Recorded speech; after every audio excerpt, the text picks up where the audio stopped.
Renren? Namamanghang sabi ni Ken sa dating asawang si Renren. Hindi naman siya makapaniwala na muli niya makikita ang dating asawa. Bulag si Renren, kaya ang buong pag-aakala niya ay hindi na ito makakakita pa. Pero doon siya nagkakamali. Kamusta, Ken? Long time no see. Sagot ni Renren na may makahulugang ngiti. Tumingin ito ng diretso sa mukha ni Renren. Napagtanto niyang nakakakita na nga ito nang tanungin niya si Ken patungkol sa kasama nito. Siya na ba si Delara? You look elegant tonight. Komplemento ni Renren sa babae na naging dahilan ng kanilang hiwalayan. Muli ay ibinaling ni Renren ang kanyang atensyon sa dating asawa. Nakatitig pa rin ito sa dating asawa ng may puot at galit dahil sa ginawa nito dati sa kanya. Kung nabuhay siya noon sa takot at pangamba, ngayon ay handa niya nang harapin ang mga taong nasa likod ng kanyang mga naging pagdurusa. Sariwang-sariwa pa sa kanyang isip ang huli niyang sinabi kay Ken. At ang katagang iyon ay, I hate you.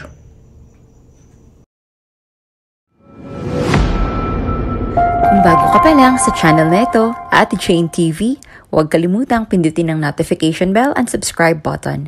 Sana po hindi naman malaking abala sa inyo ang pagpindot ng subscribe button dahil ang kapalit po nito ay ang pagsuporta para makapag-produce ng mga libreng stories sa mga channels ni Ate Jane. Maraming salamat!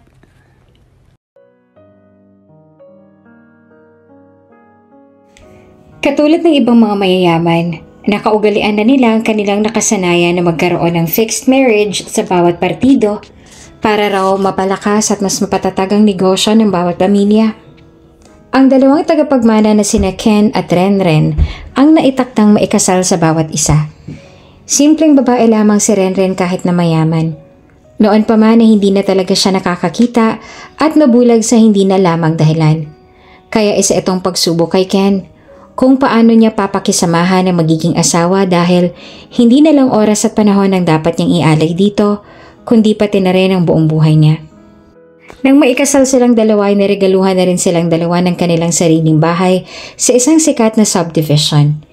Hindi ito kalakihan para na rin kay Renren upang hindi na ito mahirapan pang kumilos sa loob ng bahay.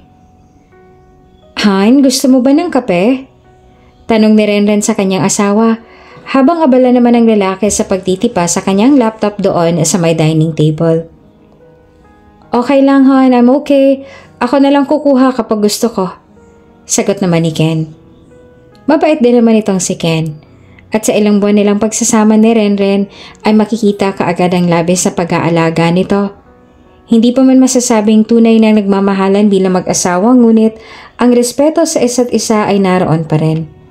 Dahil nga sa kalagayan ni Renren na minabuti na rin ni Ken na magtrabaho na lang muna sa bahay para may kasama ang asawa. Desisyon kasi ni Renren kung bakit hindi na sila kumuha pa ng katulong. Para sa kanya kasi ay pribadong buhay ang pagkaasawa at gusto niya ay sila lamang dalawa ni Ken ang naroon sa kanilang bahay. Sigurado ka ba Han para hindi ka na rin tumayo dyan at maistorbo? At saka kaya ko naman, sige na, ipagtitimpla na kita. Pamimilit naman ni Renren. Napalingon naman sa kanya ang asawa at dahil hindi rin naman na siya titigilan nito ay pinagbigyan na lang din niya si Renren sa kanyang hiling. Okay, ikaw ang bahala Han. Sagot naman ni Ken. Masaya namang tumayo si Renren tsaka kinuha na ang kanyang baston at nagtungo na doon sa may kusina upang ipagtimpla na ng kape ang kanyang asawa. Nasasanay na rin naman na si Renren sa ganito at maging ang pasikot-sikot sa bahay ay nasasaulo niya na, kaya naman medyo tiwala na rin si Ken sa kanya sa ibang mga gawaing bahay. Ganun pa man ay hindi pa rin hinahayaan ni Ken na mapag-isa dito ang asawa dahil wala namang makakapagsabi ng aksidente o anumang kapahamakan kaya ingat pa rin siya kay Renren. Nang matapos na magtimpla si Renren ay marahan niya siyang nagtungo sa dining table na kinuroroonan ng kanyang asawa. Maibababa naman sana niya iyon ng maayos nang biglang magkamali siya ng pagpatong ng tasa sa may mesa dahil na napatapon nito sa mga papeles ni Ken na naroon sa lamesa. Damn! Gulat na sambit ni Ken. Mainit pa man din ang kape kaya natupunan din ito ng bahagya sa kanyang suot na pajama. Sorry, Sorry ha, napadalas lang sa mga kamay ko. I'm sorry. Paghingi ng paumanhin ni Renren na halos ay magmakaawa na at lumuhod sa harapan ni Ken. Dismayado naman ang itsura ni Ken. Ngunit kahit naman magalit siya ay wala pa rin mangyayari. Kaya naman siya na lamang ang nag-adjust at pinili na lamang na kumalma. Bumuntong hininga na muna si Ken at saka nagsalita. That's okay, huwag ka na umiyak. Nangyari nang nangyari. Basta next time, kung hindi mo kaya, huwag mo nang ipilit, okay? Sige na, maupo ka na doon. Ako nang bahala dito. Sabi pa ni Ken sa asawa at inumpisahan ng isalansan ang mga nabasang papel. Sorry talaga, Han. Muling paghingi pa ng paumanhin ni Renren tsaka umupo na lamang muli doon sa may sofa. Awang-awa na nga si Renren sa kanyang sarili, lalong-lalo na kay Ken na labis-labis ng sakripisyo sa kanya. Kaya naman hindi na siya magtataka kung isang beses ay iwan na lang siya ng asawa. Dahil sino ba naman na magtatagal sa isang katulad niya na bulag at walang silbi? At kung mangyari man nga ang araw na iyon na magdesisyon na si Ken na hiwalayan siya, ay hindi niya ito pipigilan pa. Dahil una sa lahat, ay arranged marriage lang naman sila kaya nauunawaan niya na hindi talaga siya magawang mahalin ng lalaki na katulad ng nararamdaman niya ngayon. Napapamahal na nga siya kay Ken ngunit nahihiya naman siyang ipaalam sa lalaki. Kaya naman go with the flow na lang siya. At ang mahalaga ay mag-asawa pa rin sila hanggang ngayon. Ang ginagawa na nga lang niya ay pasimple na lamang niyang kinukuhanan ng litrato ang asawa, lalo pa pag alam niyang nakangiti ito, dahil yon ang pangarap niya. Sa oras na makakita na siya, ang kauna-unahang bagay na gustong-gusto niyang makita ay ang mga ngiti sa labi ni Ken. At iyon ang patuloy niyang hinihiling sa Diyos na muli na siyang makakita. Nang sumunod na araw, nagpaalam si Ken kay Renren sandali na may importante lamang na ka-meeting sa opisina. Mga bigating investors yon kaya naman hindi niya pwedeng ipasa sa ibang meeting na yon, lalo pa at siya ang CEO. Nangako naman siya kay Renren na babalik kaagad at pumayag naman kaagad ang dalaga. Han, babalik ako kaagad ha. Don't do anything na ikakapahamak mo, okay? Much better kung magpiano ka na lang or maupo ka riyan sa sofa. May mga pagkain na rin akong nilabas sa mesa para hindi ka na mag-abala pang magluto ng sayo, okay? Bilin pa ni Ken kay Renren. Hindi naman mapigilan ng babae na mapangiti dahil sa pag-aalalang yon ni Ken sa kanya. Okay hon, gagawin ko yan, I'll behave. Mag-ingat ka ha, I love you. Ikinabigla naman ni Ken ang sinabing yon ni Renren. Ilang buwan na rin kasi silang nagsasama pero hindi pa rin sila sanay sa ganong uri ng endearment. O baka dahil hindi pa rin niya totally minamahal ang babae kaya hindi niya masabi iyon ng kusa sa kanya. Okay, sige. Aalis na ako. Ang mga bilin ko, ha? Don't forget. Ito na lamang ang sabi ni Ken kay Renren. Sa pagtalikod nga niya ay tila biglang may kumurot sa puso niya sa hindi pagtugon ng asawa. Kaya naman muli siyang lumingon dito at nilapitan ito. Hinalikan niya sa noo si Renren at saka muling nagpaalam. I'll go ahead. Sabi niya tuluyan na rin siyang umalis. Kusang lumuwag ang mga ngiti ni Renren sa kanyang mga labi nang halikan siya sa noo ng asawa. Hindi rin naman siya naasa na sasagutin siya ni Ken ng I love you too dahil batid niya na noon pa man ay may iba na talaga itong babaeng minamahal bago pa man sila maikasal sa isa't isa. Kaya para sa kanya, anuman ang maging response ni Ken sa relasyon nila ay tatanggapin na lamang niya ng buong puso at hindi na maghihintay pa ng anumang kapalit. Kaya naman naking gulat niya nang gawin niyon sa kanya ni Ken. Hindi niya iyon inaasahan kaya nakaramdam siya ng saya at galak sa kanyang puso. Samantala dahil marahil hapon pa ang dating ni Ken at inip na rin si Renren doon sa kanilang bahay na halos ay nagawa niya na, minabuti na lamang niya na sumubok mag-bake ng cookies. Sa isip niya ay nagawa na naman niya ito ng isang beses kaya hindi malayong magawa niya ulit ito ngayon. Paborito din kasi ni Ken ang cookies kaya gusto sana niyang isurprise ang kanyang asawa pag-uwi. Tumayo na muli siya at muling kinapa ang kanyang baston at nagtungo na sa kusina para simulan na ang kanyang pagbe-bake. Una niyang kinuha ang mga sangkap at pinagsama-sama ang mga ito. Madali lang niyang nagawa yon dahil nasa bukana lang naman ang mga iyon at madaling makapa. Nang maayos niya na lahat ay nagsimula na siyang magtimpla Nang may kailangan at nang matapos ay nagtungo na sa may oven. Marahan niyang kinapa ang saksakan at magiging ang controller nito. Ngunit hindi pa man niya nailalagay ang kanyang gagawin ay bigla na lamang siyang nakaamoy ng usok at tila na susunog. Kinabahan na siya, kaya naman mabilis na siyang lumayo at tumistansya sa kinaroroonan ng oven. Kaagad niyang kinapkap ang kanyang cellphone sa kanyang bulsa at saka tinawagan si Ken. Ken? Ken, tulungan mo ako. Yung oven parang nasusunog. Bungad ni Renren, habang si Ken naman ay kasalukuyang nasa kalagitnaan ng kanyang business meeting with the investors. Kaagad namang napabalikwas si Ken kaya napatingin sa kanyang lahat. Nang marinig iyon ni Ken ay hindi na siya nag-atubili o nagdalawang isip pa. Bagkus ay pina-reschedule na lamang ang meeting na iyon at humingi ng paumanhin sa mga ito. Sa sandaling iyon ay talagang uunahin niya ang kaligtasan ni Renren kesa sa ano pa mang mga bagay. Kumaripas na siya ng takbo patungo sa kanyang sasakyan. Kasabay noon ay tumawag na rin siya ng maaaring mag-rescue sa kanyang asawa doon sa kanilang subdivision. Pinatawagan na rin niya sa kanyang sekretarya ang gwardya o maintenance doon sa subdivision nila para matulungan si Renren. Abot-abot ng pag-aalala nito ngayon sa asawa. Kaya naman na makarating siya ay mabilis na nitong tinungo si Renren. Where's Ren? Nag-aalala nitong tanong sa gwardya na naroon. May ilan din mga tao ang naroon na nag-rescue kay Renren. Nang marinig naman ni Renren ang boses ni Ken ay kaagad itong sumigaw. Ken? Ken, I'm here! Malakas sabi ni Renren. Nang makita naman siya ni Ken sa halip na yakapin nito dahil sa pag-aalala, ay kinagalitan pa niya ang asawa dahil sa katigasan ng ulo nito. Ren, ano ba naman to? Bugad niyang tanong kay Ren. Sumabat na rin ang gwardya na naroon para makaalis na rin sila. Sir Ken, napahupa na po namin ang malaking usok na nagmula sa oven ninyo. Mabuti na lamang po at hindi naglihab dahil nakatawag kaagad ang sekretarya ninyo. Wala naman pong napinsala at hindi naman po nasaktan si ma'am kaya ayos na po ang lahat. Baka lang po natakot o natrauma si ma'am dahil hindi naman niya nakikita ang nangyayari. Mauna na po kami, sir. Tumawag na lang po ulit kayo kapag may problema. Sige po, sabi ng gwardya. Maraming salamat. Pagkaalis sa mga yon, ay doon na muling kinumpronta ni Ken ang kanyang asawa. Ren, akala ko ba nagkakaintindihan na tayo? Bakit ba ang tigas ang ulo mo? Kailan ka ba makikinig sa akin? Buliyaw sa kanya ni Ken. Sa pagkakataong yun ay magulhol na muli ng iyak si Renren.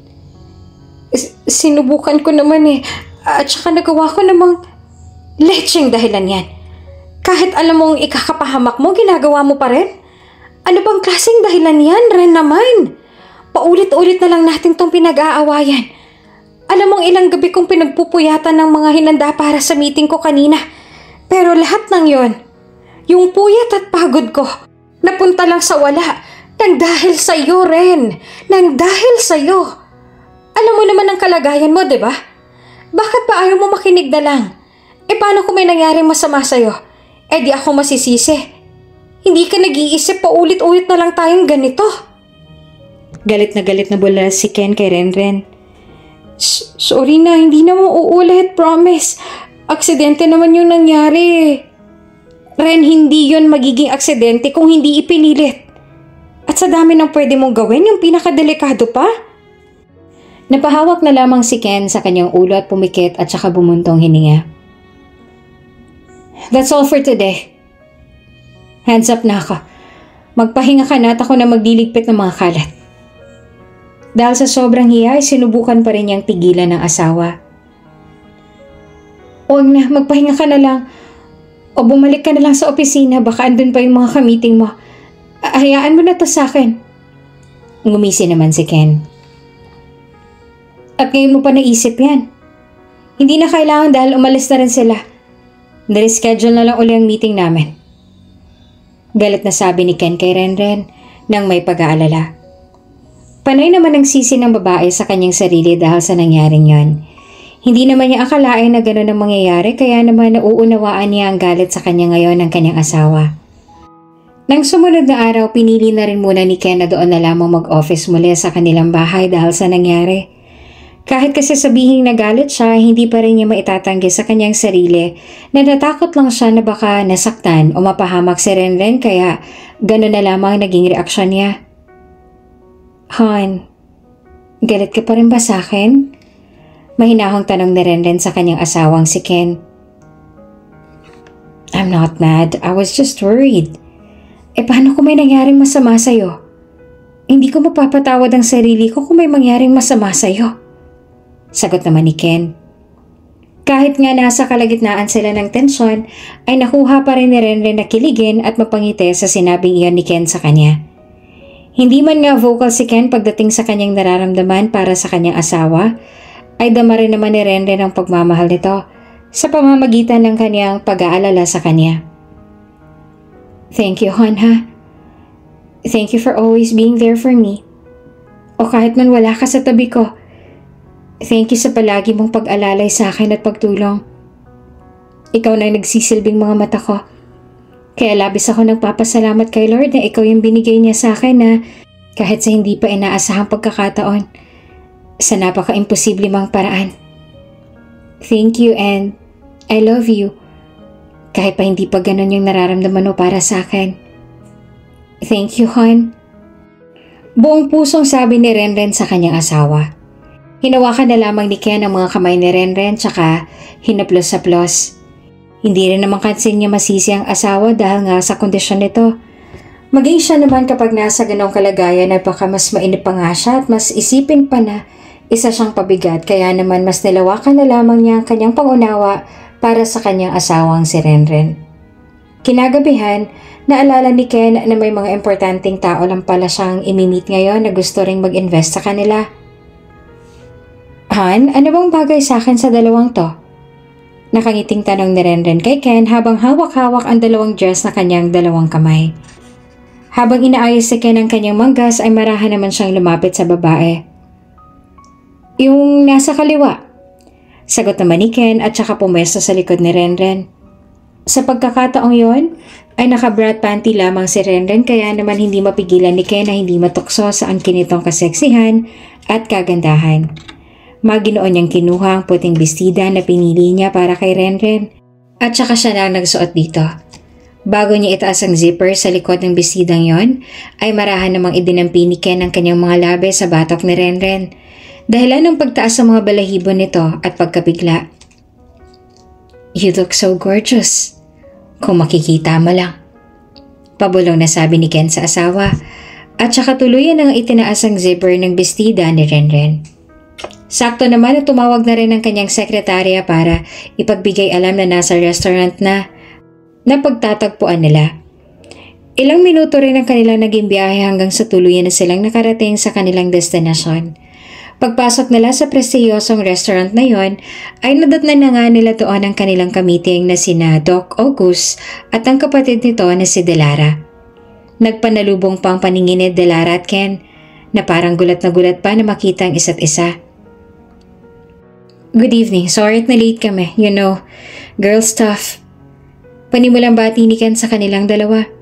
Kinamayan na nila ang isa't isa at nagtagal ng ilang segundo kay Delara na malagkit pa rin nakatingin sa kanya.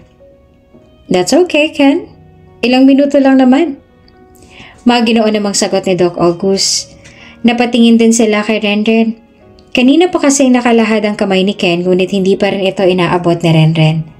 Kaya naman ang mapansin iyon ni Ken ay siya nang kumamay para sa asawa at sinabing, she's blind. Na ikinabigla naman ang dalawa. Oh, sorry. Hindi ko alam.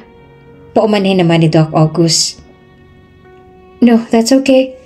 Sagot naman ni Renren at saka tuluyan na rin silang umupo. Hindi pa rin mawala ang tingin ni Doc August kay Renren kaya naman muli siya nag-usisa kay Ken. Wala kasi silang ideya na magaling na doktor si August sa mata, kaya naman interesado siyang malaman ang pinagmula ng pagkabulag ni Renren. Mr. Ken, if you don't mind, may I ask if anong pinagmula ng pagkabulag niya? Interesadong tanong ni Doc August kay Ken. Ngunit malalim namang nakatingin sa kanya si Ken at tila ba kinikilates ang doktor. Maging siya naman na hindi alam ang pinagmula nun kaya sinabi na lang niya na bigla na lang nawala ang paningin ni Renren nang hindi inaasahan. Actually, that was sudden. Nakilala ko na nga lang din siya sa ganyan ang kondisyon niya. Kaya I think no one can explain the reason why? Sagot naman ni Ken. Sumabat na rin naman sa usapan si Renren. Yeah, he's right, Doc. That was sudden. Sabi nila baka dahil sa lagi akong puspos nun sa pag-aaral at pagbabasa na kahit sa dilim ay nagbabasa pa rin ako kaya siguro yun ang nag-trigger sa paningin ko at tuluyan na itong mawala. Sagot naman ni Renren. Tumango na nga lamang si Doc August at sinarili na lamang niya ang mga gusto pang itanong na hindi lamang niya tinuloy dahil medyo personal na. Maya-maya ay nagsimula na rin silang pag-usapan ng kanilang agenda sa isa't isa. Mukha namang nagkakasundo sila sa kanilang mga offer at ideas kaya naman natapos silang usapan ng maayos. Habang si Delara naman ay tila lipad ang utak na nakatitig pa rin kay Ken na pilit namang iniiwas ang tingin sa kanya. Ilang sandali pa ay sa kalagitnaan ng kanilang pagkain na nagpaalam muna saglit si Delara upang magtungo sa comfort room. Please excuse me for a while. I'll just go to the restroom. Paalam na Delara tsaka pansamantala munang iniwan ang mga kasama sa kanilang table.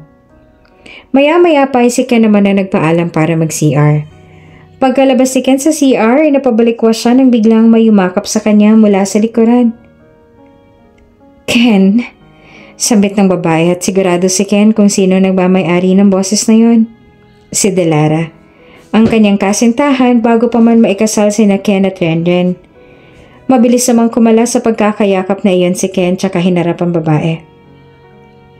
Delara, this isn't the right place for this. I'm with my wife and anytime pwede niya tayong makita? But she's blind, right? Hindi niya tayo makikita. At isa pa, miss na kita, Ken. Sumasawa na ako magtago at maghintay. Iwan ko na siya. Ako naman talagang mahal mo, diba? Bumalik ka na sa akin. Pagmamakaawa pa ni Delara. Maya't maya ang tingin ni Ken sa paligid dahil baka mamaya ay may makakita sa kanila. Dil, pwede natin tong pag-usapan pero wag dito. Have some respect naman to Ren. Respect? What a goddamn respect. Paano naman ako, Ken? Akong pinangakuan mo ng kasal. Pero ibang isinama mo sa altar? Hindi mo alam yung sakit na nararamdaman ko habang pinapanood ko kayong dalawa na nag-iisang dibdib na dapat ay ako ang kasama mo. Pero kahit masakit, kahit mahirap, tiniis ko pa rin dahil pinanghahawakan kong pangako mo. Pero naiinip na ako, Ken. Hindi na ako makahintay kaya please, be mine again. Maluha-luhang sabi ni Delara kay Ken. Si Delara nga ang unang kasintahan ni Ken bago pa si Renren. Halos 6 na taon na nga sila noon. At kaya lamang naghiwalay ang dalawa dahil sa arranged marriage ni na Ken at Renren. Pinangakuan siya ni Ken na muli nitong babalikan kapag naayos niya na ang lahat, ngunit ilang buwan nang nakakalipas ay wala pa rin. Naghihintay pa rin si Delara. Wala man silang opisyal na paghihiwalay kaya umaasa pa rin siya kay Ken at sa relasyon nila na muling magiging maayos katulad ng dati. Yes, Del, alam ko yon. Hindi ko nakakalimutan ang pangako ko sa'yo pero not now. Not in this place. Calm down, okay? Hindi ko nakakalimutan ang pangako ko sa'yo. Nasa tingin ko nga kailangan nating pag-usapan. Sagot naman ni Ken. Hindi man totally nakumbinsi ni Delara ay pumayag na rin ito kaya naman nauna nang bumalik si Delara sa kanilang table na para bang walang nangyari. Nang sumunod na araw muli ay nag-work from home si Ken para na rin mabantayan muna si Renren dahil baka mamaya kung ano na naman ang gawin nito na maaaring ikapahamak na naman niya. Isang tawag naman ang nakapagpaabala sa ginagawa ni Ken kaya naman inuna muna niyang sagutin ito at itinigil na muna ang kanyang ginagawa. Unknown number kaya naman napakunot ang noon ni Ken bago niya tuluyang sagutin ang tawag na yon. Hello? Nagtataka niyang bungad. Unang salita pa lang sa kabilang linya ay alam niya na kung sino iyon. Si Delara. Ken? Can I come in? Napatingin kaagad si Ken sa may pintuan at abot-abot ang kanyang kaba. Narito si Delara kahit hindi naman niya ito inimbitahan. Bumaling naman ang kanyang atensyon kay Renren na kasalukuyang nakaupo doon sa may maliit na silya at nagpapiano. Sinadyang hindi mag-doorbell ni Delara para hindi marinig o malaman ni Renren na naroon siya. Hindi naman mawari ni Ken kung patutuloyin ba niya roon si Delara o ano. Pero dahil hindi naman ito makikita ni Renren at dahil nga sa kondisyon nito ay marahan na lamang siyang tumayo at tinungo na ang pintuan para pagbuksan si Delara. Habang nagpapiano naman ay nararamdaman naman ni Renren na kumikilos si Ken pero binaliwala na lamang niya dahil baka magbabanyo lamang ito o kukuha ng pagkain o maiinom. "What are you doing here?" Pangangamusta ni Ken sa kanyang bibig na walang boses na lumalabas. Nakangiti lamang sa kanya si Delara at saka biglang hinalikan ng lalaki sa kanyang mga labi. Mabilis namang kumalas si Ken ngunit muling inulit ni Delara ang paghalik na iyon hanggang sa maitulak niya na papasok ng unit si Ken. He admits that he missed that kiss of Delara. Ang katawan nito, ang bawat paghaplos sa kanyang balat at ang bawat paghinga sa kanyang tenga. Alam niyang gustong mangyari ngayon ni Delara at alam niyang ito rin naman ang hanap ng kanyang katawan, kung kaya't pinagbigyan niya ng hiling ng kanyang mga katawan. Han, mag-CCR lang ako sandali. Paalam ni Ken kay Renren para hindi na siya hanapin pa nito. Habang si Delara naman ay nakakapit pa rin sa katawan ni Ken na animoy isang tuko at patuloy pa rin sa paghalik sa leeg ng lalaki. Wala siyang pakialam kung nandun si Renren dahil ang isip niya ay hindi naman sila makikita nito. At doon ay tuluyan na nga nakapasok ng banyo sina Ken at Delara at doon ay tinuloy ang kahayukan na kanina pang gustong-gustong gawin ng kanilang mga katawan. Ilang minuto rin yon. Mabilis lang dahil sa matindi nilang kasabikan kanina. Umupo pa muna sandali sa sahig ng banyo si Ken tsaka isinandal ang likod sa may pader. Habang si Delara naman ay kasalukuyang nagdadamit at inaayos ang sarili. "Did you miss it?" Malanding tanong ni Delara habang malagkit na nakatitig sa basang katawan ni Ken dahil sa pawis. Hinihingal pa nga ito dahil sa pagod sa pakikipagtali kay Delara. Napaka-antipatiko ko naman kung sabihin kong hindi. Sagot niya pa. Limitado nga lamang at kontrolado ang kanilang pagsasalita dahil baka marinig ito ni Renren. Pumirmi na nga muna sila doon dahil tumutunog pa rin ang piano ni Renren at ang ibig sabihin nun ay tumutugtog pa rin ang babae. "Ken, mahal kita. Mahal na mahal kita. Tayo na lang ulit. Please, sige na. Bumalik ka na sa akin." At doon ay nagsimula na nga magmakaawa si Delara. Wala na siyang papalampasin pang oras dahil sa tinagal-tagal ng kanyang paghihintay ay hindi na siya makakapayag na muli na naman siyang paghintayin ni Ken. "Delara, you know that I'm married, right? Hayaan mong umalis ako sa relasyon na to na hindi nadudungisan ang pangalan mo? Ang reputasyon ng pamilya ko. You know them, Delara. Kaya nga nagpakasal ako kay Ren. Because of them. Do you still love me?" Sagot mo lang naman ang gusto ko. I want an assurance. Another assurance, Ken. Huwag mo naman akong baliwalain, please. This is another time na itanong iyon ni Delara. Matatahimik lang naman ang kanyang kalooban kung may dapat pa nga ba siyang ipaglaban at kung mahal pa nga ba siya ni Ken. Yes, I still love you, pero that's enough, baby. That answer is enough for me. Makakampante na ako. And I don't want to hear another but. But if you still love me, no more buts na, okay? Thank you for that answer. I love you, baby. Muli ay lumapit si Delara kay Ken na nakaupo pa rin at saka kumandong pa dito. Sa pangalawang pagkakataon ay pinaulanan muli niya ng halik si Ken. Buong akala ni Ken ay magkakaroon pa ng round 2.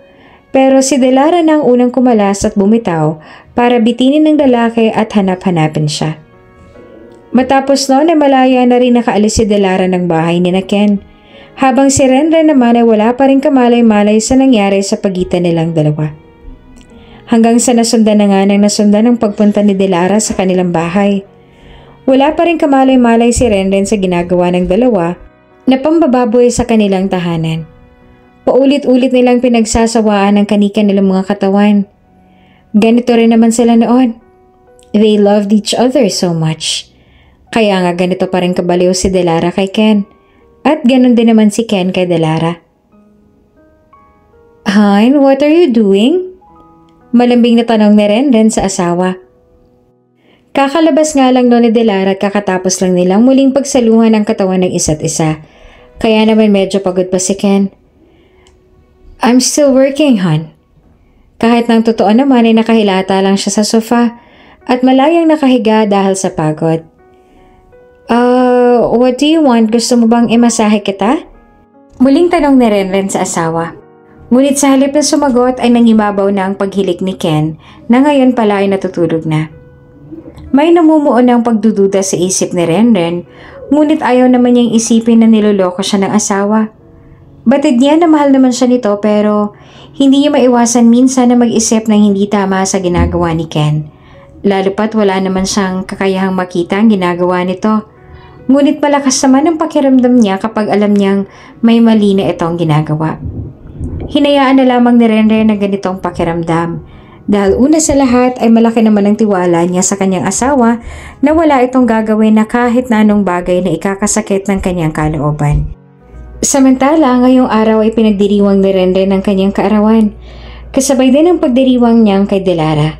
Sakto nga at parehas pa sila ng birthday kaya naman hindi malaman ni Ken kung kaninong kaarawan ba ang kanyang sasamahang i-celebrate.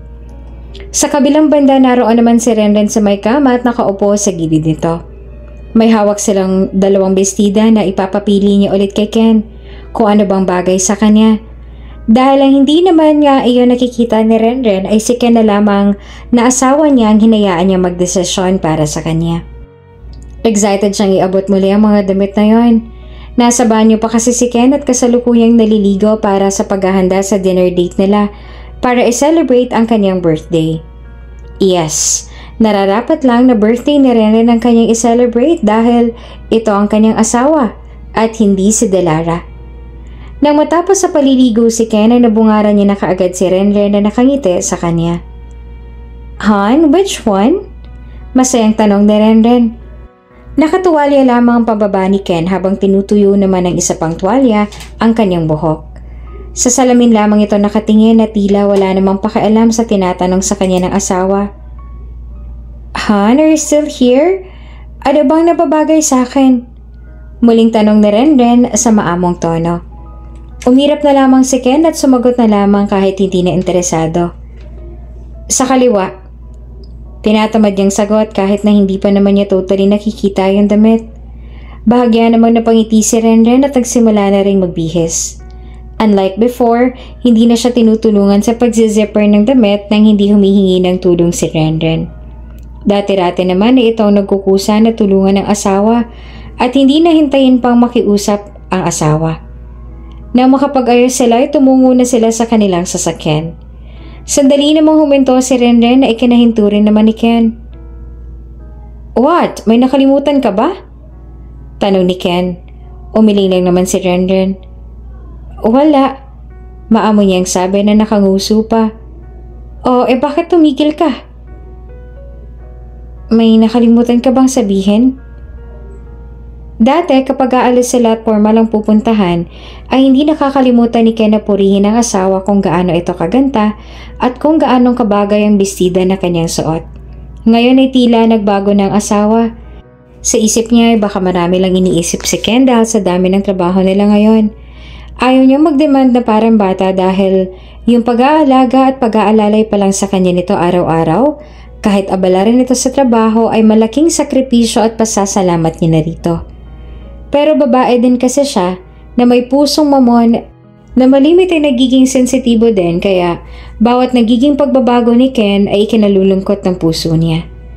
Kaya naman hindi na siya nagdalawang isipan na sabihin ito sa kanyang asawa.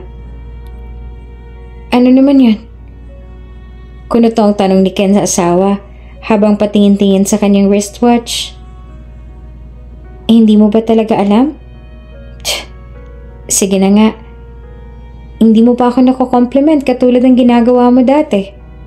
Wika naman ni Renren sa maamong mukha. Nagbato naman ang tingin sa ibaba ni Ken nang maisip na, oo nga, pinupuri nga pala niya dati ang dalaga kapag ganitong tagpo. Palibhasa ay muli nang pumasok sa buhay niya si Delara ay nakakalimutan niya na ang nakagawian nilang mag-asawa. Sa kabilang banda ay nilapitan na lamang din ni Ken ang asawa para hindi na magtampo. Of course, how can I forget that lovely face of my loving wife? You'll always be beautiful in my eyes, honey. Nakalimutan ko bang sabihin but deep inside, here in my heart, you are the prettiest. Ngumiti naman ng maluwag si Ken sabay hinalikan sa pisngi ang asawang si Renren. Matapos noon ay tuluyan na nga silang pumasok sa sasakyan at tuluyan nang umalis patungo sa restaurant na kanilang pupuntahan. Ilang minuto lang ang layo noon nang makarating na sila sa nasabing restaurant. What do you want to eat, honey? Maginoong tanong ni Ken habang abala sa pagmamasid sa hawak niyang menu book. Hindi lang mukhang mamahalin ang buong lugar kundi mamahalin talaga at tanging ang mga mayayamang tao lamang ang makakapunta rito dahil bukod sa napaka-elegante at masyadong formal ang lugar ay sobrang mahal din ang pagkain dito. Dahil hindi naman makapamili si Renren ng gusto niyang kainin dahil bulag nga ito, ay si Ken na lamang ang pumili para sa kanya. Anything, hon. Kung nariyan ang paborito ko, then just go for it. Nakangiti na magsabi ni Renren. Ilan sa mga paborito ni Renren ang seafoods at veggie salad kaya naman iyon na lamang ang in-order ni Ken para sa asawa. Bumili na rin si Ken kanina ng cake para kay Renren. Habang kumakain sila ay binuksan na rin ni Ken ang cake na kanyang binili para sana i-blow na ni Renren ang candle na to. Ngunit isang tawag naman ang nagpatigil dito. Pagtingin ni Ken sa kanyang cellphone ay si Delara ang kasalukuyang tumatawag. Alam niyang kaarawan din ngayon ni Delara kaya nga kanina pa rin siyang balisang-balisa dahil sa katunayan ay gusto na rin niya sanang puntahan ng babae ngunit hindi niya mahanapan ng pagkakataon dahil kasama niya ngayon si Renren. Hello? Yes, Alex? Sagot ni Ken sa kausap sa kabilang linya. Hindi niya binanggit ang pangalan ni Delara para hindi na magduda pa si Renren. Han? Bakit daw? Tanong ni Renren sa asawa. Pinapameet niya lang ako sa opisina. May kailangan lang daw sabihin sa akin. Importante raw kaya pupuntahan ko lang muna sana. Lakas loob na sabi ni Ken kay Renren. Hindi pa nga niya alam kung paano uumpisahan yon. Pero hindi na rin naman niya matiis na paghintayin pa si Delara doon. Aalis ka? Iiwan mo ako rito? Nangagambang tanong naman ni Renren. No choice na si Ken at sinabi na lang niya na oo at nangakong babalik naman siya kaagad. Oo, honey. Pero babalik naman ako kaagad. Bublow pa natin tong candle mo. Importante lang talaga. At saka malapit lang naman ang opisina natin dito. Babalikan kita kaagad, okay? Mag-aalis gis na noon at naroon pa rin si Ken sa piling ni Delara. Mayat maya rin ang tingin niya sa orasan. At nang mapansin niyang alas 10 na nga ay nagpaalam na siya kay Delara. Delara, I need to go. Thank you for the dinner. And happy birthday. Wika ni Ken habang pinupunasan ng kanyang mga labi ng table napkin. Wala naman siyang sagot na nakuha kay Delara maliban sa pagtulo ng mga luha sa kanyang mga mata. You know what, Ken?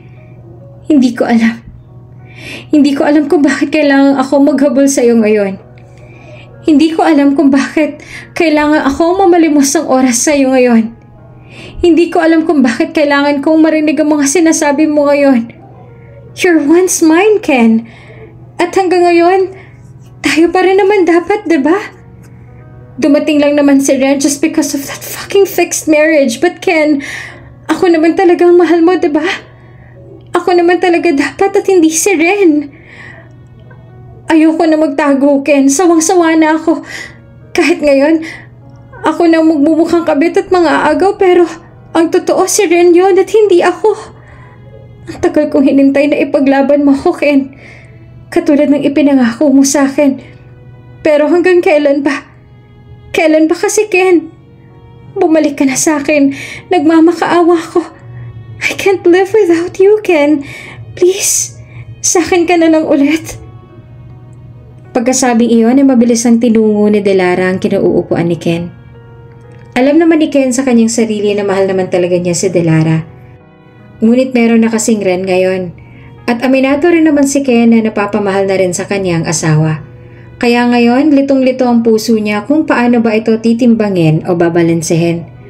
Kung paano ba patitibukin ito ng maayos at tama na wala siyang masasaktan na damdamin. He's suffocated right now by his own feelings. Ngunit sa sandaling ito, mas nananaig ang kagustuhan niyang balikan si Ren dahil sa labis sa pag-aalala. Tatayo na sana noon si Ken nang biglang lumuhod si Delara sa kanyang harapan at nang makaawa. Lampas 10:00 na rin noon kaya naman hindi na malaman ni Ken ang kanyang gagawin. No! Don't go, Ken! Please stay with me! Please don't leave me! Ako naman dapat Naaawa ka lang kasi kay Ren dahil bulag siya. Pero kung hindi siya ganun, ako pa rin naman ang mas patimbang sa'yo, diba? What you're feeling right now with her is none other than sympathy. Awa, Ken. Awa. Kaya please, just this time, dito ka muna sa akin, please, Ken. Nagmamakaawa ko sa'yo. Labag man sa loob ni Delara ang kanyang ginagawa ngayong pagluhod at pagmamakaawa kay Ken, ay wala naman siyang magagawa pa at iyon lamang ang alam niyang gawin para pigilan sa pag-alis si Ken. Nagkasalubong naman ang kanilang mga tingin na tila biglang may kumurot sa puso ni Ken. Sa isip niya ay tama nga si Delara. Sila naman talaga dati pa at sa 6 na taon nilang magkarelasyon ay tila kasal na nga lang ang kulang. Sa isip niya ay baka nga awa lamang ang kanyang nararamdaman para sa asawang si Ren. Baka nga mali lang ang kanyang akala patungkol sa kanyang nararamdaman para rito. Kaya naman sa pagkakataong yun ay nangibabaw ang kagustuhan niyang magstay kay Delara kesa ang balikan si Renren. Okay, I will not leave. Stop crying. Hindi na kita iiwan. Stop crying, baby. Aniya. At tuluyan na ngang nagwagi si Delara. Samantala dahil magkuklose na ang restaurant ay umalis na rin si Renren. Nagpaakal siya mula ron sa labas habang bitbit ang birthday cake nito. Hindi niya na namamalayang tumutulo na pala ang kanyang luha. Hindi niya alam kung ano ba dapat ang kanyang mararamdaman, lalo pa nang maalala niya ang kanyang pinakinggang voice record noong nakaraan. Sa katunayan, nung unang punta ni Delara sa bahay nila Ken at may nangyari sa kanilang banyo, ay nararamdaman na yun ni Renren. Bulag siya pero malakas naman ang kanyang pakiramdam at hindi siya tanga. Ramdam niyang nagtagal noon sa banyo si Ken at ramdam din niyang may pumasok na ibang tao. Kaya naman pasimple siyang lumapit doon sa pinto ng banyo at iniwan sa may tagiliran ang kanyang cellphone at inilagay sa voice recorder. Doon niya narinig at nalaman ang pinag-uusapan ni Delara at Ken. Doon niya nalamang may ibang ang tao sa kanilang bahay. At nang marinig lahat iyon ni Ren, ay doon niya napagtantong may nasnao na palang minahal si Ken bago siya. Nasaktan siya kasi mahal na rin naman niya ang asawa. Kahit pa sabihing fixed marriage lang sila. Mahal niya ito at ayaw niya nang mawala ito sa kanyang buhay. Hindi niya naman mapigilang mapaluha sa tuwing papakinggan ang record na yon kapag wala si Ken. Sa katunayan ay nilakasan nga lamang niya ang kanyang loob dahil hindi naman niya talaga kayang pakinggan ang konversasyon na yon na alam niyang nakakapagpadurog ng kanyang puso. Ngunit sa halip na ipagtapat ito o kumprontahin ang asawa ay inilihim na lamang niya ito dahil bigla siyang nakaramdam ng hiya sa sarili na tila siya ang naging mang-aagaw at kabit nang hindi naman niya sinasadya. Gusto na sana niyang makipaghiwalay nung unang beses pa lang na marinig niya ang voice recording na iyon. Ngunit tila may kung anong pumipigil sa kanya. Gusto rin niya sa piling niya ang kanyang asawang si Ken. Samantala, habang umiiyak naman si Ren at kinakain ang kanyang cake na nakaupo roon sa labas ng restaurant, ay kung ano-ano naman ang pumapasok sa kanyang isip. Hanggang sa maisipan niyang iwan na lamang doon sa labas ang cake at umalis na lamang ito doon kahit pa wala na siyang kasiguruhan sa kanyang magiging kaligtasan ngayong gabi. Samantala, ilang oras din ang lumipas nang mapagpasyahan ni Ken na umalis na sa unit na Delara habang mahimbing na itong natutulog. Napatingin siya sa orasan at 12:00 na rin noon kaya dali-dali nang nagsuot ng pantalon si Ken at tuluyan ng umalis ng lugar. Dali-dali siyang sumakay ng kanyang sasakyan sa labis na pag-aalala kay Renren. What have you done, Ken? Why the hell you left her alone? Anas ni Ken sa kanyang sarili. Ngayon, nagigilty siya dahil sa ginawa niyang yon. Hindi niya nga alam kung naroon pa ba sa restaurant ang kanyang asawa o wala na. Wala namang ibang aalalay kay Renren kaya ngayon ay halos paliparin niya na ang kanyang sasakyan sa pagmamaneho. Samantala katulad ng hinala ni Ken ay umalis na ngang mag-isa si Ren. Hindi man niya alam ang daan saan patungo ay tila wala na siyang pakialam. Iyak lang siya ng iyak sa daan habang labis na masama ang loob sa kanyang asawang si Ken. Hindi niya akalaing iiwan at pababayaan siya ng gano'n na lamang ng kanyang asawa. Ni walang takot na nararamdaman siya ngayon kahit na mapahamak pa siya dahil ang tanging alam niya lang ngayon ay nasasaktan siya at galit na galit sa ginawa sa kanya ni Ken. Mabuti na lamang at may dalang basto noon si Renren at hindi na mamalayang doon na pala siya napadpad sa may madilim na eskinita. Sa kasamaang palad, ay may mga lalaking nag-aabang doon na halatang may masasamang pakay at intensyon kay Renren. Hi miss, mukhang naliligaw ka. Kami bang hinahanap mo? Nakakalokong tanong ng isang lalaki habang minamasdan ng malagkit si Renren mula ulo hanggang paa. Napapakagat pa nga ito sa kanyang labi na tila ba gustong gusto at takam na tikman ng babae. Nang marinig yan ni Renren ay bigla siyang nakaramdam ng takot. Mag-isa lang siya tapos bulag pa at wala pang kalaban-laban. If ever man na may gawin ng mga lalaking yon na masama sa kanya. Sino kayo? May kasama ako, nariyan lang. O huwag kayong lalapit. Takot na sabi ni Renren sa mga lalaki. Ngunit hindi naman natinag ang mga lalaki sa sinabi ni Renren. Bagkos ay nagtawanan pa nga sila at nagpatuloy pa sa paghakbang. Nang makalapit na ang isang lalaki sa mukha mismo ni Renren, ay napansin niya na tila hindi sila nakikita ng babae. Dahil sobrang lapit niya na ay wala pa ring reaksyon si Renren. Sinubukan pang ang ikampay ng lalaking yon ang kanyang kamay sa mukha ni Renren ngunit hindi man lang kumurap ang babae kaya doon nila napagtantong bulag si Renren. Pare, bulag siya. Bulag ka, miss? Tanong ng lalaki na tila ba magandang balita pa ito sa kanila. Nanginginig na muli ang mga luha ni Renren ng mga sandaling yon. Nanginginig na rin ang kanyang mga tuhod sa takot. Gusto niyang tumakbo at tumakas. Pero paano? Parang napako na ang kanyang mga paa sa kanyang kinatatayuan at naghihintay na lamang kung sino ang sasaklolo sa kanya na mukha namang napaka-imposible nang mangyari sa mga oras na yan. Pakiusap, huwag niyo po akong sasaktan, pakiusap. Nagtawanan lamang ang malalaking nandoon.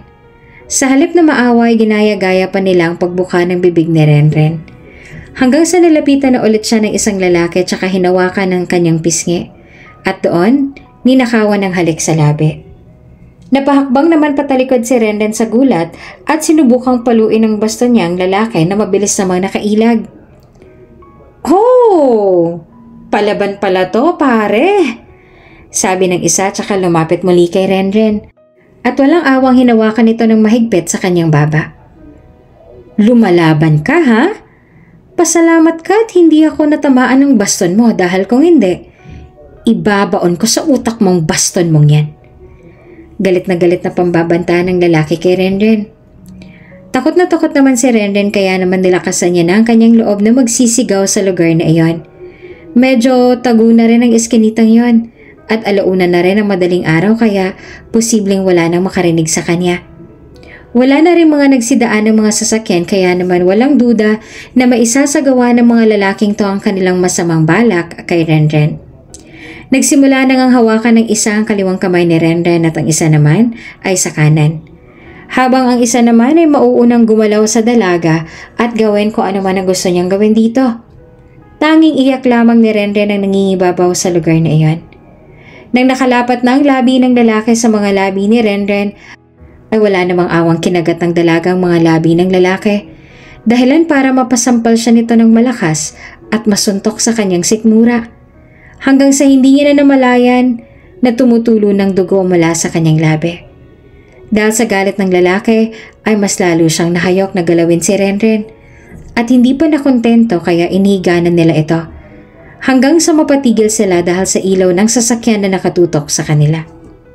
Dala ng takot at pagkabigla ay mabilis na umalis na at nagsitakbuhan ng mga lalaking yon at iniwan na lamang si Renren doon na nakahiga. Dali-dali namang bumaba ng sasakyan ng driver at saka mabilis na nalapitan ng babae. Nang makita niya kung sinong babaeng yon ay nabigla na lamang namilog ang mga mata ng lalaki. Renren? Nauutal niyang sabi. Hinang-hina ang mga katawan ng babae dahil sa mga suntok na natamo at sa pagpuwersa sa kanyang katawan. Kaya wala na siyang lakas para tumayo pa. Pikit matang napatitig si Renren sa lalaki sabay sabing, "I hate you." At hindi rin nagtagal ay tuluyan nang napapikit si Renren at nawala ng malay, sabay tulo ng kanyang mga luha. Madaling dinala ng lalaki sa kanyang rest house si Renren. At ang lalaking yon ay walang iba kundi si Doc August. Si Doc August ang sumagip sa buhay ni Renren. Habang minamasdan niya ang babae na nakahiga sa kanyang malawak na kama, ay hindi niya maitagong hindi maawa rito. Awang-awa siya sa sinapit nito at sa mga sugat na kanyang natamo. Malakas ang kutob ni Doc August na may kinalaman dito si Delara. Nakakaisang araw na nga sa kanya si Renren at hindi pa rin ito nagkakamalay. Batid niya na hinahanap na siya ng kanyang asawang si Ken, ngunit nagdadalawang isip siya na sabihin dito ang totoo na nasa kanya si Renren. Nag-aalala siya na baka mangyari na naman ito sa dalaga, na baka masaktan na naman ito sa piling ni Ken. Samantala, hanggang sa makabalik nga sa kanilang bahay ay hindi na nakita pa ni Ken ang asawang si Renren. Ipinagbigay alam niya ito sa kanilang bawat partido kaya naman gumamit na sila ng otoridad para ipahanap ang nawawalang si Renren. Sising-sisi pa rin si Ken dahil sa nangyari. Nang makabalik kasi siya nung gabing iniwan niya si Renren ay tanging cake na lamang naiwan doon sa labas ng restaurant.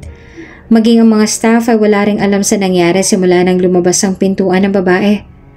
Meron mang CCTV pero hindi naman nakuhanan sa may bandang eskinita kaya hindi rin alam kung saan pa nagpunta ng gabing yon si Renren. Ni hindi na nga lumabas ng bahay si Ken. Ayaw niya na munang makipag-usap kahit na kanino. Kahit na ilang beses na siyang tinatawagan ni Delara at hindi pa rin niya ito sinasagot. Galit na galit siya sa kanyang sarili at hindi niya alam kung mapapatawad ba niya ito. Hanggang sa isang araw, hindi sinasadyang maupuan ni Ken sa may sofa ang cellphone ni Ren. Dahil miss na miss niya ng asawa ay pinakialaman niya na ito at binuksan kung anong mga naroroon. Pag-open niya ng gallery ay doon siya na-touch sa kanyang nakita. Palihim pala siyang kinukuhanan ni Renren ng litrato at pati na rin ng videos. Umaasa pa kasi ang babae na balang araw ay muli pa siyang makakakita. Lagi niyang sinasabi kay Ken na gustong-gusto niya at sabik na siyang masilayan ng mga ngiti ng kanyang asawa. Kaya naman halos araw-araw niya itong kinukuhanan ng litrato nang sa ganon ay babalikan niya ito kapag nakakakita na siya. Hanggang sa mapunta siya sa may voice recorder. At doon ay tila gumuho ang mundo ni Ken sa kanyang narinig. Na-record pala ni Renren ang nangyari sa kanila ni Delara sa may banyo, maging ang kanilang konversasyon. Mas lalo siyang nakaramdam ng guilt at awa rin para kay Renren. Mas lalong hindi niya mapapatawad ang kanyang sarili dahil sa nadiskubre niyang yon. Makalipas ang 4 na taon ay marami nang nagbago. Kahit na makapangyarihan at mayaman ang pamilya ni Renren at Ken, ay hindi pa rin nila nagawang matunto ng kinaroroonan ng dalaga dahil na rin itong napagpasyahan na ayaw niya nang bumalik pa sa buhay na meron siya sa nakaraan. Siya na rin na nakiusap kay Doc August na isang magaling na doktor na tulungan itong maibalik ang kanyang paningin bilang paghihigante sa mga gumawa sa kanya ng masama. Kaya naman, doon nila isinagawa ang operasyon sa Amerika. Katulong ang mga magagaling na doktor na kaibigan din ni Doc August. Siya ang tumulong para makapagsimula muli si Renren hanggang sa makabalik sila ng Pilipinas na muli na siyang nakakakita. Habang si Ken naman ay nilagay na rin ang loob na hindi na muling makikita pa ang asawa. Kaya naman pinilit na lang din niya na mag-move on. Nagkikita pa rin sila ni Delara ngunit magpaganon pa man ay si Renren pa rin ang nasa puso niya. "Are you ready?" Tanong ni Doc August kay Renren na kasalukuyang nakaharap sa harap ng parehabang salamin. Matalim niyang pinagmamasdan ang kanyang sarili. Hindi niya akalaing posible pa pala siyang makakakita. Posible pa pala niyang makita ang kanyang taglay na kagandahan. Noon lagi niyang sinasabi sa kanyang sarili na kapag muli na siyang nakakita, ang kauna-unahang gusto niyang muling makita ay ang mga ngiti sa labi ni Ken. Gustong-gusto niya talaga iyong makita at sabik na mahaplos man lamang ang kanyang mga pisngi. Napakasimple lang naman ang kanyang pangarap, ngunit tila hindi talaga laan para sa kanya. Aminado si Renren na hanggang ngayon ay may konting pagmamahal pa rin siyang nararamdaman para kay Ken. Ayaw niyang dayain ang kanyang sarili at pagsinungalingan ito, kaya naman pagdating sa kanyang damdamin ay open siya kay Doc August na malawak din naman ang pangunawa. Maging nga kay Delara ay inilihim niya ang pagkupkup kay Renren para lamang maisagawa nila ang kanilang plano. I'm ready, Doc August. I'm ready to face all of them. Lalong-lalo na si Kennedy, my ex-husband, and the one who ruined my life. Maraing sabi ni Renren ng may matinding gigil at galit. Sariwa pa rin kasi sa kanyang isipan ang ginawa sa kanya nitong pag-iiwan at panluloko. Ang harap-harapang panluloko kaya naman ito ang naisip niyang gawing paghihigante sa dating asawa. Ang muling magbalik ang taas noo at wala nang kinatatakutan pa. Sa kabilang banda may event ngayon ng mga bigating business tycoons na dadaluhan ni Ken, kasama si Delara at ni Doc August kasama si Renren. Nang malaman nga ni Renren ang magarbong event na ito, ay siya nang nagkumbinsi kay Doc August na makadalo rito na kaagad namang sinang-ayunan ng doktor. Nang makarating sila sa events place ay sumalubong sa kanilang mga nakikislapan at mga nagniningningan na ilaw. Alas lahat ng mayayaman ay naroon. Hanggang sa tuluyan nang tumama mga tingin ni Renren kay Ken, kung saan ito naman talaga ang hinahanap ng kanyang mga mata. Mas humigpit ang kanyang hawak sa braso ni Doc August at saka tuluyan ang inihakbang ang kanyang mga paa papalapit sa kinaroroonan ni Delara at ng dati niyang asawang si Ken. Renren? Namamanghang sabi ni Ken sa dating asawang si Renren. Hindi siya makapaniwalang muli silang magkikita ng dalaga. Bulag si Renren kaya ang buong pag-aakala niya ay hindi na ito makakakita pa. Ngunit doon siya nagkakamali. Nagulat ka? Kamusta na ang magaling kong ex-husband with his mistress? Sagot ni Renren nang may makahulugang ngiti. Tumingin din ito kay Delara na tila ba nandidire. Tumingin ito ng diretso sa mukha ni Ken. Napagtanto niyang nakakakita na nga ito nang tanungin niya si Ken patungkol sa kasama nito. Oh, siya na ba si Delara? You look elegant tonight. Komplemento pa ni Renren sa babae na naging dahilan ng kanilang hiwalayan. Muli ay ibinaling ni Renren ang kanyang atensyon sa dating asawa. Nakatitig pa rin ito sa dating asawa nang may puot at galit dahil sa ginawa nito sa kanya. Kung nabuhay siya noon sa takot at pangamba, ngayon ay handa niya nang harapin ang mga taong nasa likod ng kanyang mga naging pagdurusa.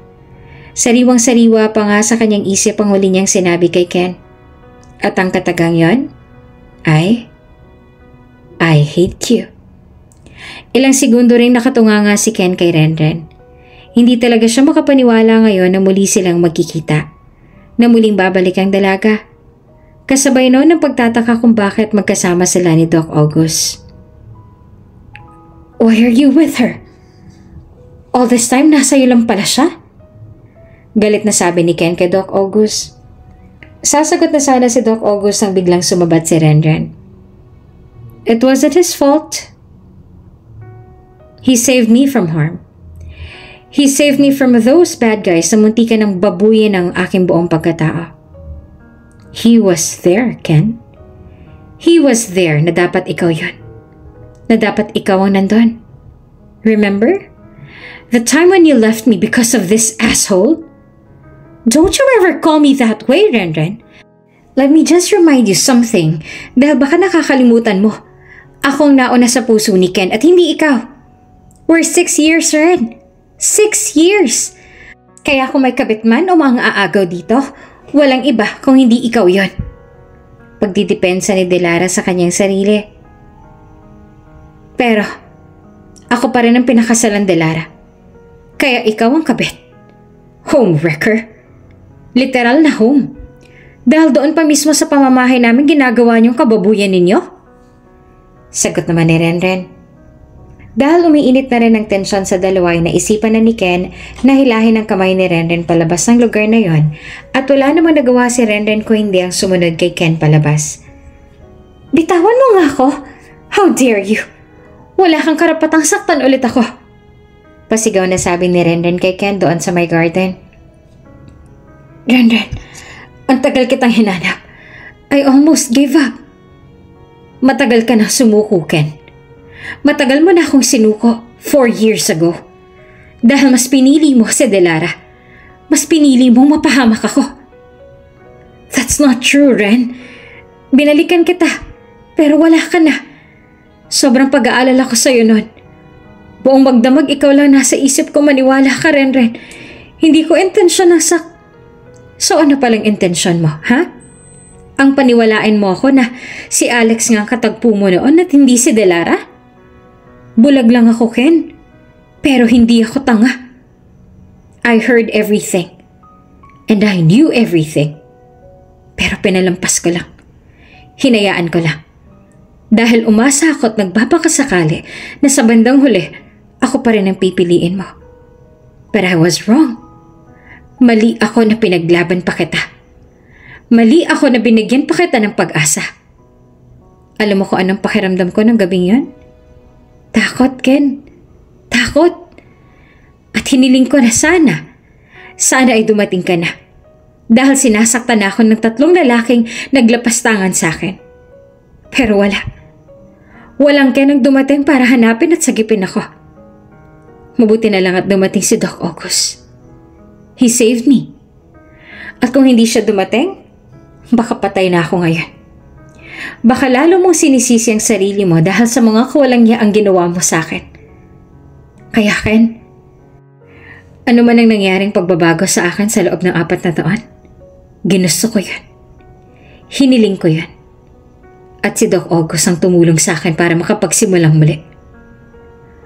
Buong pusong sabi ni Renren kay Ken.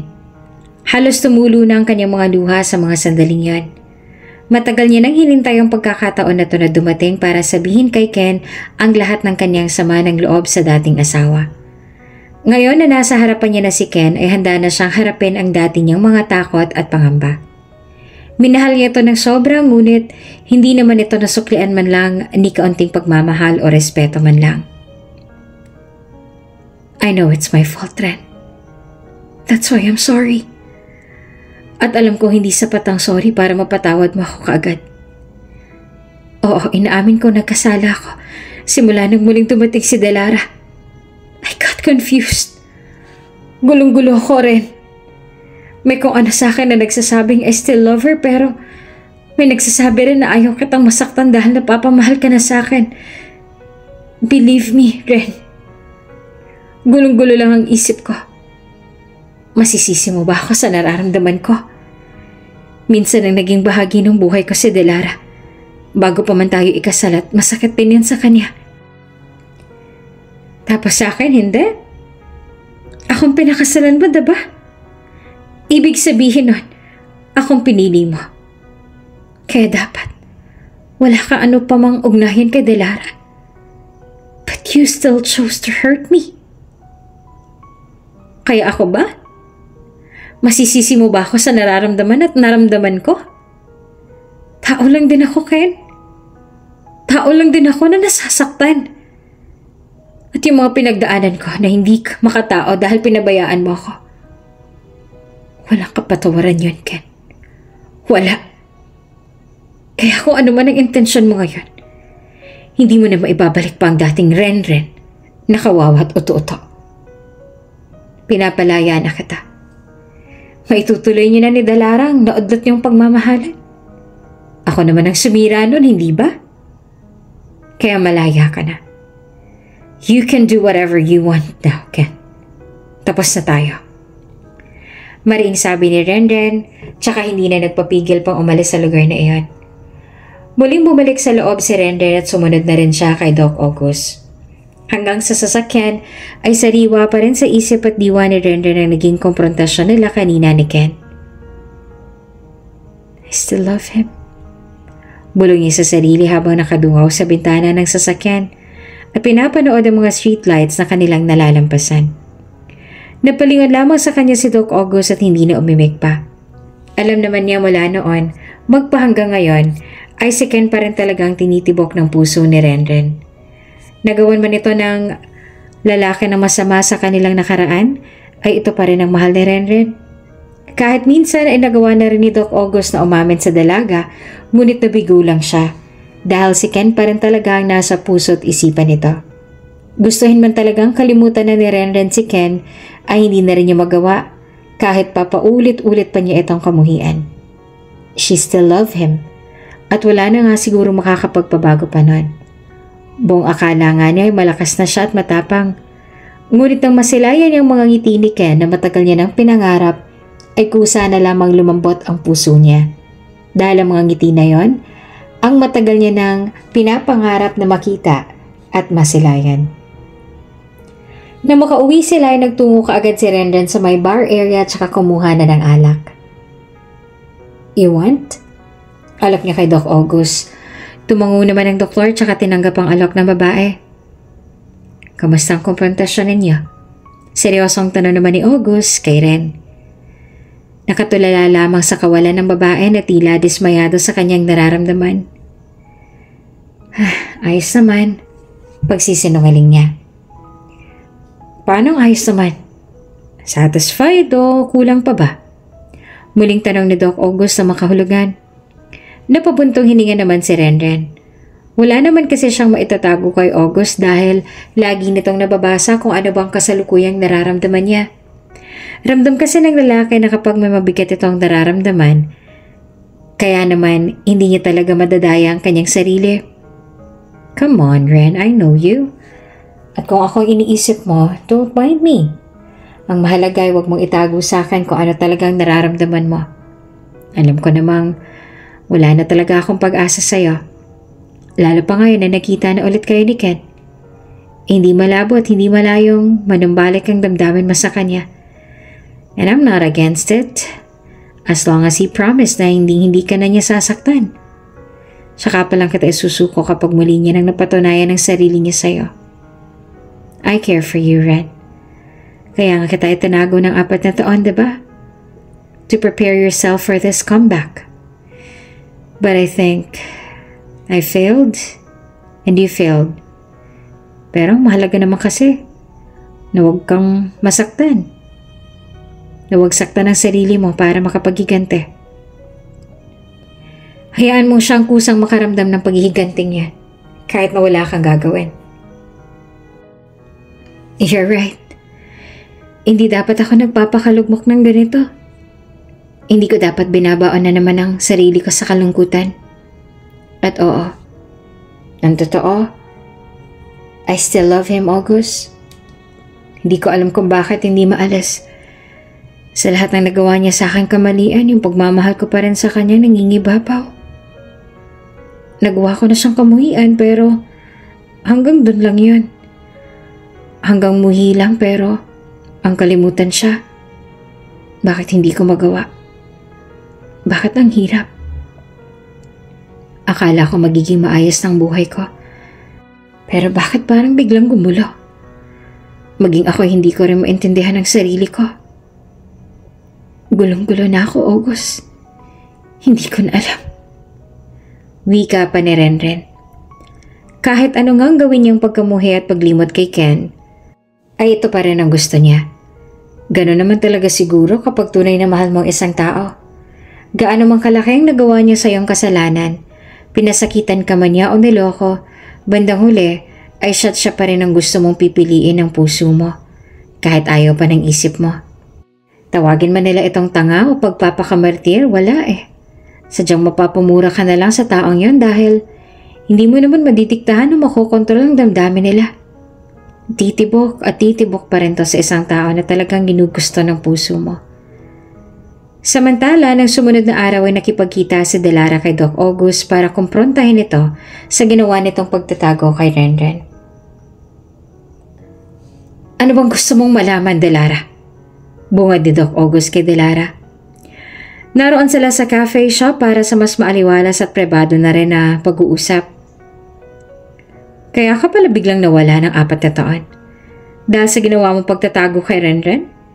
At ginamot mo pa talaga siya para makakita ang muli? Do you like her? Diretsang tanong ni Delara kay August. Pasimple namang napangiti si August.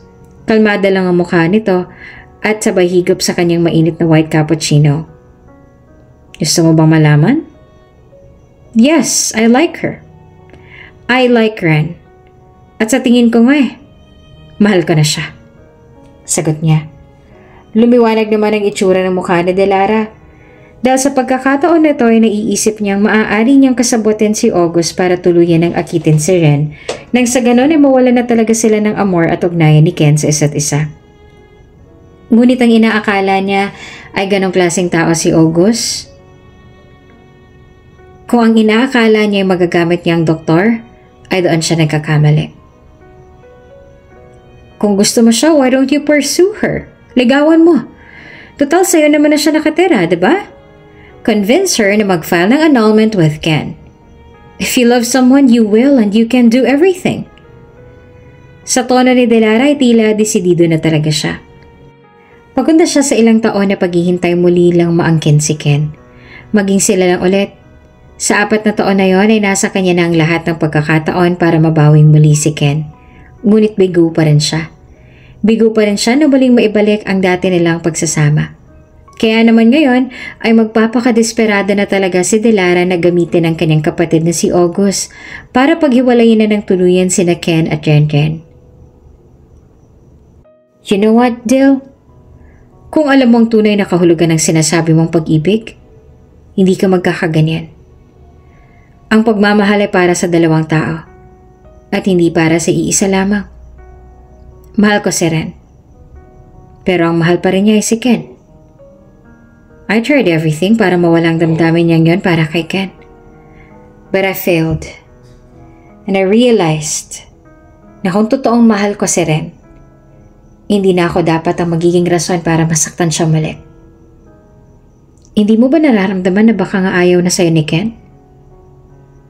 Sa loob ng 4 na taon kaming nawala. Hindi ka man lang ba nagtaka kung bakit hindi pa niya tuloy ang prenoseso yung annulment nila? Kung bakit hindi niya pa rin nagawang iwan na tuluyang makipaghiwalay kay Ren para sa'yo? Dahil ang totoo niyan, mahal na ni Ken si Ren. Marahil nako-confuse lang siya sa nararamdaman niya. At kapag ang isang tao ay naguguluhan na sa kanyang nararamdaman, ang ibig sabihin lang nun ay minamahal niya na ang taong yan. At yun ay ang kanyang asawang si Ren. They'll just accept it. People change. And so do feelings. Hindi porket mahal ka niya noon, ay mahal ka pa rin. Shut up! Kung nagiging duwag ka dahil sa pag-ibig, pues ako hindi. Ipaglalaban ko pa rin si Ken dahil alam kong yun ang dapat. Huwag mo nga akong pangaralan dahil alam ko namang maging ikaw ay wala pa rin ideya sa tunay na kahulugan ng pag-ibig. Tsaka mo na lang ako sermonan kapag handa ka na makipaglaban para sa taong mahal mo. Napailing na lamang si Doc August sa naging reaksyon ni Delara. Samantala, halos araw-araw na ngang sinusuyo ni Ken ang kanyang asawang si Ren. Lahat ay ginagawa niya, maangkin niya lang muli ang kanyang asawa. Wala siyang pakialam kung paulit-ulit niyang pagsuyo ay paulit-ulit din siyang nire-reject ni Ren. Para kay Ken ay nararapat lang yon para sa kanya. Nauunawaan niya ang pinagdaanan at pinagdadaanan ni Ren kaya wala rin siyang karapatang mag-demand o magreklamo. Gagawin niyang lahat, mapatawad lang siya ng dalaga. Minsan pa ay napagpasyahan ni Delara na kausapin na nga ng masinsinan nitong si Ken patungkol sa damdamin nito at kung ano nga bang estado ng kanilang relasyon ngayon. Gusto na rin kasi niyang maliwanagan dahil maging siya ay hirap na rin ang kalooban. Unti-unti na nga rin niyang nauunawaan ang gustong ipaunawa sa kanya ng kanyang kapatid na si August. Ngunit gusto pa rin niya na sa mga labi mismo ni Ken magmula ang mga salitang magpapanatag ng kanyang kalooban. Ken, are you happy? Seryosong tanong ni Delara kay Ken. Andun ngayon sila sa may parke na malapit sa opisina ni na Ken. I'm happy Sandaling naputo lang kanyang mga salita nang muli niyang tinitigan si Delara. Diretso sa mga mata nito na unti-unti na rin nagniningnin dahil sa mga luhang namumuo sa kanyang mga mata. And I also want you to be happy. Pagpapatuloy ni Ken. Sa sinabing iyon ni Ken ay tila naman may kumurot sa puso ni Delara. Hindi niya alam kung dapat ba niyang ikatawa iyon o ikalungkot dahil parang ang sakit ng datingnan sa kanya. Parang bigla siyang pinukpok ng isang matigas na bagay sa kanyang ulo dahilan para matauhan siya. Sa katunayan ay hindi pa siya handa. Hindi siya handa na marinig ang mga dapat niyang marinig ngayon. Pero gusto na rin niya ng katahimikan. Gusto na rin niyang mapanatag ang kanyang loob kung karapat dapat pa ba siyang lumaban para ipanalo ang taong mahal niya. What do you mean? Nauutal na tanong ni Delara na may takot sa kanyang puso. Del, wala akong pinagsisisihan sa 6 na taon. Gabi-gabi kong pinagsisisihan ng mga bagay na hindi ko nagawa sa'yo. Naging bahagi ka ng buhay ko. At ikaw ang kauna-unahang babaeng minahal ko. Pero kung hindi pa ako magdedesisyon ngayon at magpapakalalaki, baka habang buhay na kitang masaktan at ayoko mangyari yon. Mahal na mahal kita, Delara. Noon. Pero ngayon, Renren owns my heart. Patawarin mo ako, Del. Kasalanan ko ang lahat ng to. Hindi ko na dapat pinatagal pa. Patawarin mo ako. But I love Renren. I love my wife. Tuluyan na rin tumulo ang mga luha ni Delara nang marinig ang masasakit na mga salitang yan. Nakatitig pa rin siya kay Ken na para bang ang kanyang mga mata na lamang ang kusang sumasagot at tumutugon sa mga sinasabing iyon ni Ken. Tama na ang kanyang mga luha ang magpakita ng kanyang kalungkutan. Wala na rin naman kasing salita pa ang gustong lumabas mula sa kanyang bibig. Gusto lang niyang titigan si Ken ng matagal sa huling pagkakataon at muling haplusin ang mukha nito. Salamat. Salamat dahil naging totoo ka rin sa sarili mo. Masakit. Pero kailangan kong tanggapin, diba? May asawa ka na. At ako ngayon na nagmumukhang pangalawa. Mahal na mahal kita, Ken. Sapat na siguro ang sakit na to para matutunan ko rin kalimutan ka. Iyan lang naman ang gusto kong marinig Na si Renren ang mahal mo. Nawala na talaga ako sa'yo. Kahit kaunti lang. Mas gusto ko nga yan Nawala nang matira pa rin sa puso mo na katiting na alaala ko. Mahal kita. Pero kailangan ko na rin turuan ng tulungan ng sarili ko na makalimot. Kaya salamat, Ken. Gustuhin ko mang magalit pero wala Pagod na ako. Pagod na ako makipaglaban at mamalimos ang pag-ibig mo dahil alam ko na rin naman ang magiging resulta. Salamat sa alaala. Paalam, Ken. Maihahalin tulad sa isang bata na nadapat na sugatan sa tuhod ang nararamdaman ngayon ni Delara. Kahit masakit ay kailangan niyang tiisin at kahit masakit ay kailangan niyang tanggapin. Mahal na mahal pa rin niya si Ken at hindi naman kaagad-agad mawawala yon. Pero sabi nga ni August sa kanya, kailangan niya nang tanggapin ang katotohanan na si Renren na talagang may karapatan kay Ken at hindi lang yon, kundi ito na rin talaga ang minamahal ng lalaki. Sa kabilang banda ay alam pala ni Doc August na magkikita sina Delara at Ken ngayon. Kaya naman isinama rin niya doon si Renren at katulad ng intensyon niya ay narinig lahat ni Renren ang pinag-uusapan ng dalawa. Kasabay niyang lumuha si Delara ngunit ang sa kanya ay tila luha ng kagalakang mahal at minahal pala siya ni Ken na buong akala niya hindi.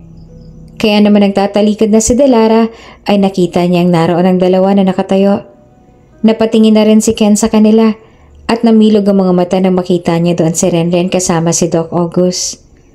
Sandaling huminto si Delara at saka tumingin kay Renren. Panalo ka na. Mahalin mo siya ng higit sa pagmamahal ko sa kanya. Matipid na sabi ni Delara kay Renren. Hindi na sumagot pa si Renren bagkus ay tumungo na lamang. Bilang isang babae, kitang-kita at halatang halata ni Renren ang sakit at pagkabigo sa mga mata ni Delara. Pare-pareho lang silang biktima ng pag-ibig at pinaglaruan. Pero ang mananaig pa rin talaga at mangingibabaw sa huli ay yung tunay at purong pagmamahal.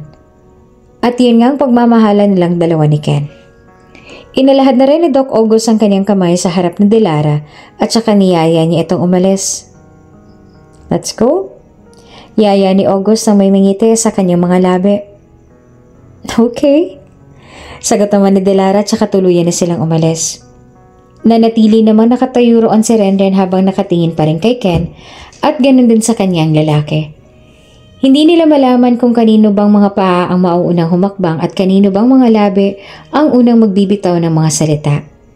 Gusto lang muna nilang paghilumin ang tensyon na naiwan kanina bago sila tuluyang magtungo sa harapan ng isa't isa.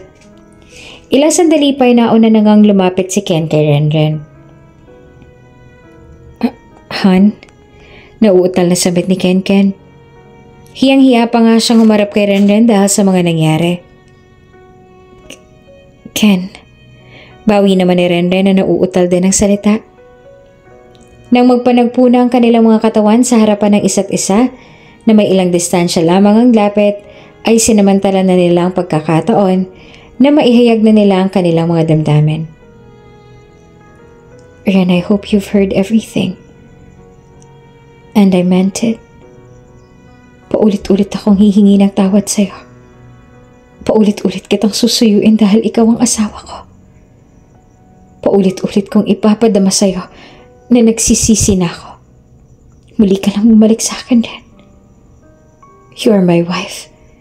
At yun ang pinanghahawakan ko sa loob ng mga nagdaang taon na nawala ka.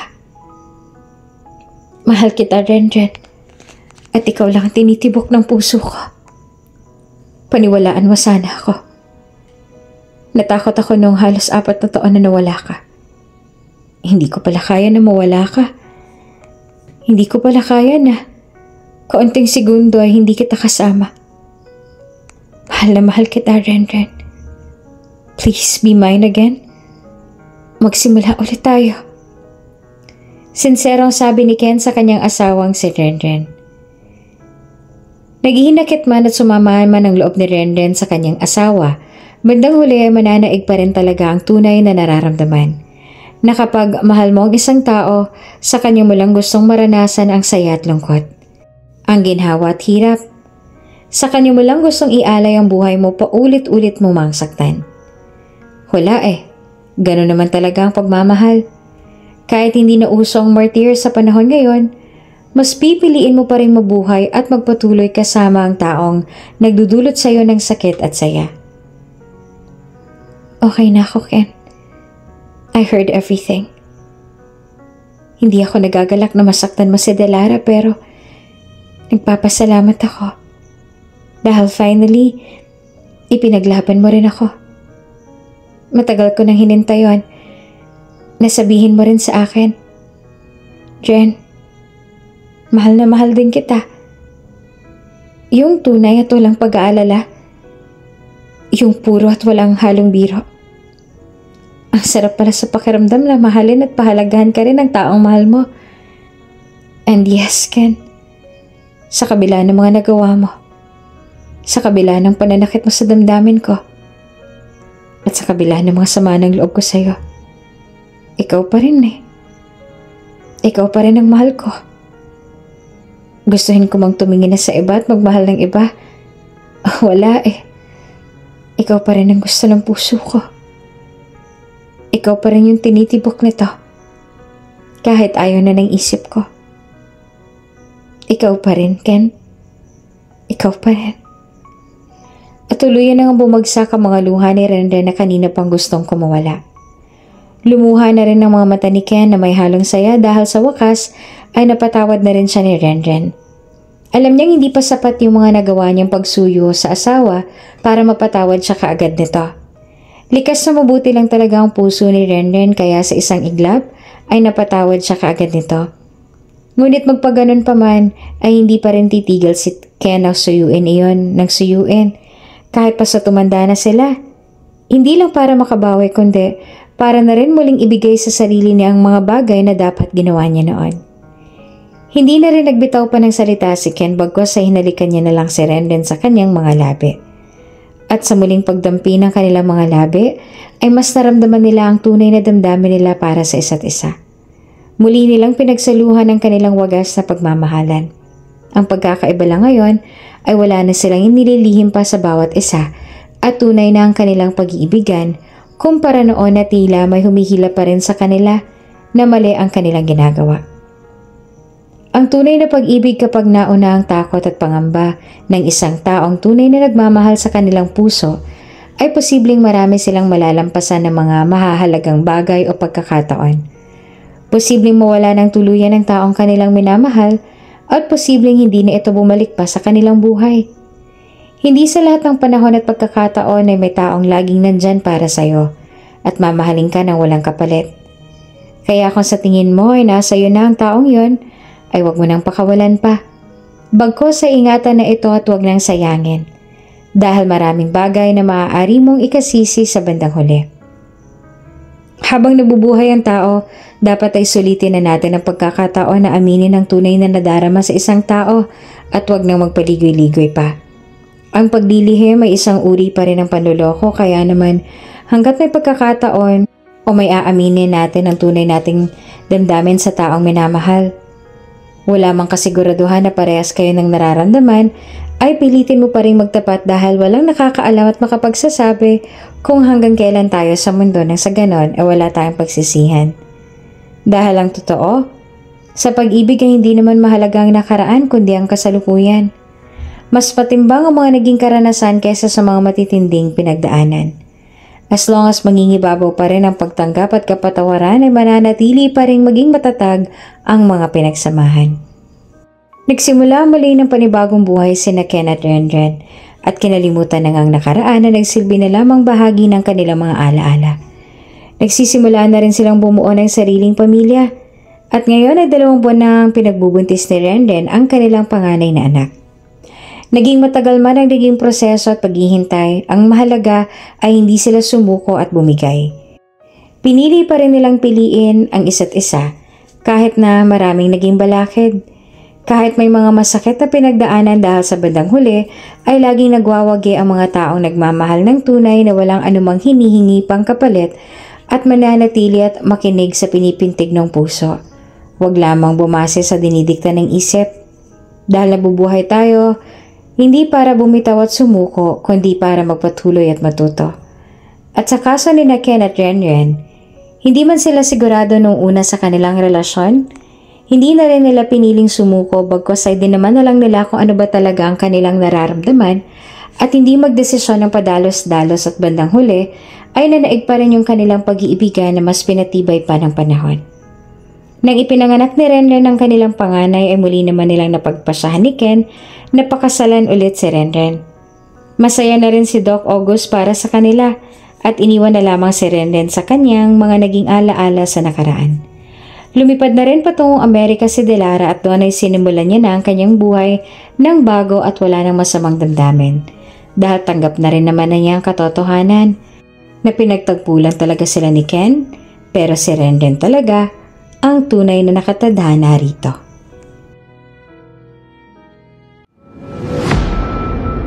Kung bago ka pa lang sa channel na ito, Ate Jane TV, huwag kalimutang pindutin ang notification bell and subscribe button.